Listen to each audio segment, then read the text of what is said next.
andekale inimesele kohaselt on ta nakkavat inimene, mis tähendab, et need, kes temaga koostööd teevad, muutuvad pigem tema sarnaseks. Tema teiste sarnaseks mitte kunagi. Mehena on ta natukene edev, mul on selline tunne, aga ta on ka keegi, kes tahab elada täiel rinnal ja kes otsib alati kvaliteeti ja parimat.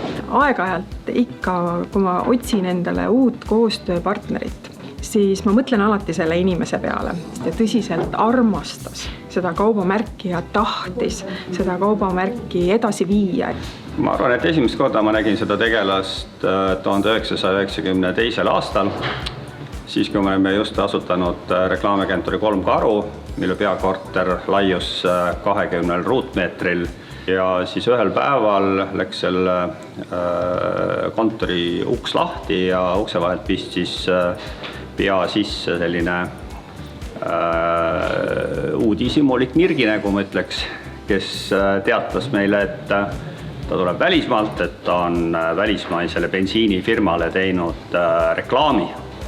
Aga piinlik tunnistada, me ei olnud tol hetkel sellest ideest väga vaimustatud, sest meil oli püsti pandud juba suur reklaamiagentuur, kus töötas 3 inimest, aga temal oli ainult 2 inimese firma. Tema loovus ja siis see mulgi komponent oli ikkagi meie edu alus.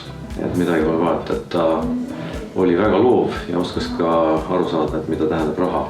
Ma olen alati tema juures hinnanud sellist, peale selle, et ta oskab teha asju ilusalt ja stiilselt ja nõudlik detaili osas, siis eelkõige seda, et tema võime aru saada kontseptsioonidest ja neid luua. Ta on tohutult hea strateeg, edasi viia, ta tahab alati edasi liikuda. Ta on tohutu kiire sünteesivõimega, väga kiire mõtleja, et samal ajal paralleelselt suhteliselt kinnine inimene. See lihtsalt oskus ja teadmised, mis ta 90. alguses Eestisse tõi, et see oli ikkagi asendamatu või unikaalne. See on just see mees, kes peaks selle saama. Ja mul on väga hea meel, et õiglus on nüüd jalule seatud.